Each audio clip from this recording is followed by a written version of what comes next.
Okay, good morning everyone and welcome to this session discussing, as was just said, the absolute minefield of a topic which is, should we ban the production of meat entirely in order to tackle our current climate emergency? My name is Neale Davies, and as someone who is someone who follows a plant-based diet, I am very excited to be here today because it's a pretty thorny issue that affects us all. And I'm not sure there's a clear-cut answer, but fortunately we are in safe hands here today, as joining me are Lisa Jack, Professor at Portsmouth Business School. Good morning, Lisa. Good morning. And Katrin Bohn, Senior Lecturer at the University of Brighton. Good morning, Katrin. Hello. So rather than do them a great disservice of a poor introduction myself as to what their research background is and where they're coming from on today's topic, I'm going to let them do that themselves. So Lisa, you first. Can you tell us a little bit about yourself and your work, and then briefly what angle you're coming from today on this topic? Okay, thank you, Neil. Well, I'm an accounting professor, and I've been researching the agri-food industry for over 20 years. And I'm one of the very few people who looks at the industry from this angle. I'm also a vegetarian and have been since 1985, but despite that, I think my main approach to this problem is that we need to scale back production rather than stop it altogether, and that's what I'll be talking around. I'm particularly interested in the question of waste in the meat industry, but maybe that's a point we can come back to in a moment. We certainly will. We've got some ground to cover, I think. Same question to you then, Katrin. Who do you are? Where do you come from? What's your research background? And all the relevant jazz. I am an architect, and I work as an urban designer, an urban practitioner since about 20 years, looking into the subject of urban agriculture from a place-based design perspective, i.e. what does happen to our cities if we were to take food growing, but also the entire food system, more serious as something that is part of the urban tissue, i.e. that manifests itself in open space or in convivial spaces, in spaces for processing, for retailing, but also in spaces for waste collection and recycling food wastes. So that's my angle. And I'm not a vegetarian, so I do eat some meat, and I agree with Lisa that the question is probably what the quantities are and how we approach our sort of diet, our sort of very culturally diverse diets also that we have across the planet. Fantastic, and we'll definitely be touching on all of those points in the 20 minutes of brief time that we have. I am aware that we do have a short amount of time, so we're going to dive straight into it. First trick question: should we ban meat? Yes or no? One word answer from either of you. Is this going to wrap it up in 30 seconds? No, I don't think so. No, don't worry about answering that. We're not going to get there. But given the context of today's event and sustainability in relation to food and emissions, air pollution, land usage, resource consumption, I think we all understand at this point that meat ranks relatively poorly in its current state, with more than 80% of farmland that's used currently to produce meat, which only makes up around 20% of the calories in our diets as a whole. And as part of the food industry, this contributes to over half of the associated greenhouse gas emissions. And it's a tricky thing because meat is intrinsically woven into the fabric of our identities as consumers and our culture and how we've been raised, and even how the entire food system has evolved over the years. So first question to you, Lisa, as just an opening salvo. What do you think are the main current issues surrounding our processes of meat production? And as a society, how have we arrived at this point? I'll start with the second one, because if you think about it, what's happened over the last 100 years is that the food system has become quite fragmented. So whereas we may have got meat, to put it simplistically, from a butcher in the past or from one or two sources, if you think about it now, you've got the multiple retailers, you've got convenience stores, you've got mass catering, you've got different things. There's all those separate little areas all need a stock of meat, and we all have, well, not all of us, of course, but there are larger refrigerators, freezers, so everybody is stocking some meat, if you like. And so the amount that has built up in the system, all those places are areas where the meat could be wasted. And we do know that 20% of meat is lost or wasted every year. That's according to the UN Food and Agricultural Organization. Actually, in the UK alone, that's about £1.3 billion worth of meat. Wow. And globally, each year, that's about 12 billion animals who get killed but not eaten. And personally, I think that's just profligate. It's an appalling statistic. If we were just to take out what was wasted, if we changed our food system so that there was more respect and you also cut down the loss and waste of meat, and it's not just by consumers, it's through the whole chain, then just think that even that on its own would have an impact on the environment and on sustainability. So it is about the way our food system has grown, and the way that we store food has grown, has incidentally created this huge amount of waste in the system. And I think that's where you start tackling the problem. Wow, that's definitely interesting. And just to drill onto that point slightly before we pass the ball across to Katrin, this way that we're producing the meat and maybe the overproduction or the way it's being wasted primarily here, do you think that's been consumer-led in the way that we're consuming, or do you think that it's come from the other direction? It's more of a pushing products. It's a bit of, there is a push and a pull. Okay.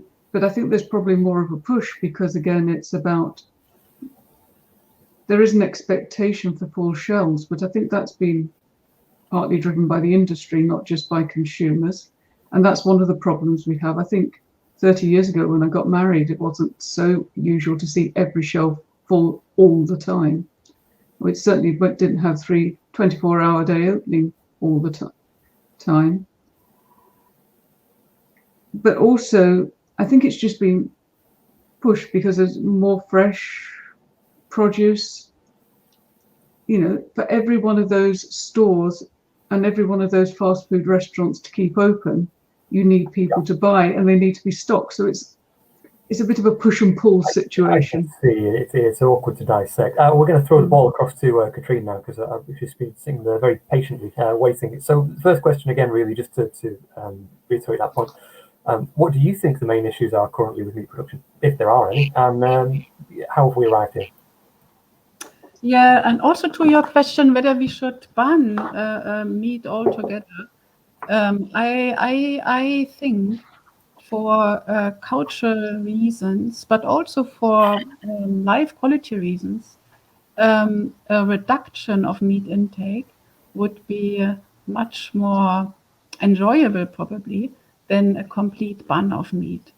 And with the reduction of meat intake, I mean that if we all, as societies, as consumers, just were to eat a day per week less meat, or and if we took care where our meat comes from, then the quality and the appreciation that we spoke about before of our sort of meat-based cultures that lots of us have would change. And me, who I'm not a meat expert, I'm actually, when we talk about urban agriculture, we usually talk about fruit and veg and herbs and salads, yeah, that we try to integrate into the urban tissue, but also try to circulate, for example, more locally. So if I look at this issue of meat versus other forms of food intake, then the CO2 emissions that come with meat production are just so overpowering that any reduction in meat intake would probably outweigh the benefits that one may have from other forms of more localized, more sustainable food production. So yeah, so I think that would be a way forward that could work complementary to what Lisa is saying in terms of reducing wastages, reducing overstorage, yeah, which has to go alongside with reducing intake. Yeah, so I think from your side there, we have a consumer-led reduction by maybe just dropping down the meat consumption there and embracing Paul McCartney's meat-free Mondays. Yeah, consumer led, but also I think one big area that we always touch upon when we work in this urban food systems environment is public procurement. So it's our individual change of consumer behavior, but also imagine if a city and the education authorities or the hospitals or prisons, these large caterers, if they were to procure their foods differently, that could make a huge difference. And probably in the sort of everyday life that we all witness, somebody like Jamie Oliver would have done a big push in a direction that in this instance schools are changing their food culture and changing their food intakes. Yes, that's good. So actually, I think this is drilling on to the next point I wanted to make. We're going to have to maybe move along at some pace here because I've got a few questions down here, and we have got a lot of questions coming in on the side actually. So touching on one of these questions that's coming from the side before we move on, what would be a good rate of meat to vegetable production to realistically achieve by 2050 targets? And this is maybe following on from what you were saying there, Katrin, in if consumers start using less meat in their cooking and their diets. How do we transition, and what kind of a balance do we want to realistically see in the future and by 2050 here is the question.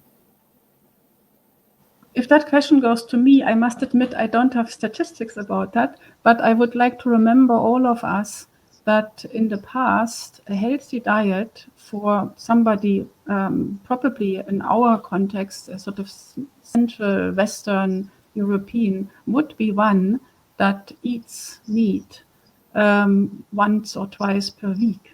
Yeah. So Okay. if you look at that ratio, what that would mean for our diets.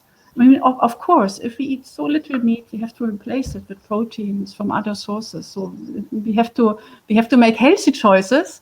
But well, that's good. Actually, I'm going to just jump in with a question that has immediately come in, and then we'll trace our steps back because this is blowing up on the audience question section. I put this one to Lisa actually.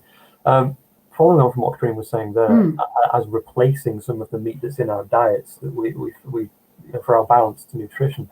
Can lab-grown meats solve the problem from an environmental point of view or from an ethical point of view? And actually, I'm going to add on to this to say, what about other meat substitutes such as insect farming? I know it's a bit of a curveball for you, but just a small question then. Okay, I think underlying this, there's 2 or 3 questions I see coming in. One is that yes, we want to head towards a more low-impact grass-fed or natural-fed diet for the animals that are eaten. I think we just want to scale back that production. Can lab-grown meat solve the problem? The trouble is you're replacing one industrial system with another industrial system. And although it may have an environmental impacts, and I do believe it does lower, there's less energy. It's still using energy and it's still using land, and you're not necessarily taking away the problem that people are going to clear land to grow or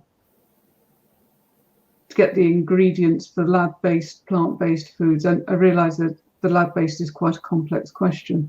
My main concern is that you're replacing one expensive system with another expensive system. Yeah. And that doesn't, then that has complications for food security.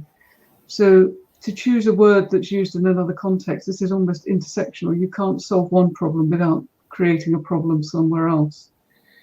So I think it has a contribution towards it, but I think our biggest worry is that we just keep the system we've got. We keep ways of reusing, recycling food that doesn't address the problem, it just addresses the waste we're already creating. And we have an industrial system that still feeds into the way that food is bought and sold. So it doesn't make a fundamental change. So I think all these things have an impact. Eating insects does create another source of protein, can be powdered and added into foods, but I don't think any of them are a solution on their own. Okay, so really, if we're looking at what you're saying here, is almost a rebalancing of the food system and the way we're producing food in general. Well, to make that transition, is it that we're looking at educating consumers or changing the way that we look at food or finding a new appreciation for food? And if that's the case, how do we go about that moving forward? I think I'm going to fire this one at Katrin to start off with, but I'll definitely bounce across to Lisa in a second. Yeah, yeah, I agree. I mean, education will play a large role, and it does so already. If we look at food conscious courses that are happening, I just took a course on Tuesday, run by the Brighton and Hove Food Partnership, which was on menopausal cooking. Yeah, so these interesting issues are coming up. People are much more aware of also the health benefits of their own diet. So education is a really big issue.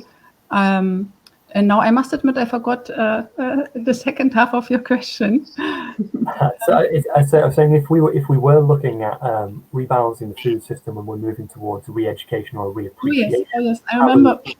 Yeah, what I wanted to say. So education is very good, and it is happening, and it can go very fast. Yeah, and we see that whenever we are in a political context in the world where, for whatever reason, food scarcity happens. So, if you look at the early urban agriculture pioneers, which were the Cubans, basically, who out of necessity, out of political necessity, had to drastically change their food system. A food system away from meat to plants happened really, really quickly. Now, none of us wants to be in that position that out of crisis we have to change our diets. But this is just to make the point. If we wanted to, we could, and it could be really fast. Yeah. So, and I think that is important to know, because otherwise we are always somehow worrying, what would a particular change mean? And I have another good example, I think, which is the UK itself. The quality, diversity, and inventiveness of British food over the last 20 years has drastically changed, and it has drastically improved.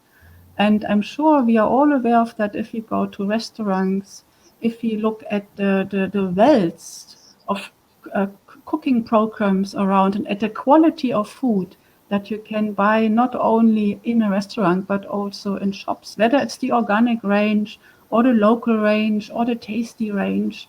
So, and me, who I'm German, and I have the comparison between Great Britain and Germany, the speed and the extent to which the actual food quality has changed is, I find it mind-blowing in the UK. If I remember how food was like 20, 30 years ago, and what you are, for example, now being served if you asked for a salad in a restaurant, or if you asked for the vegetarian option. Yeah.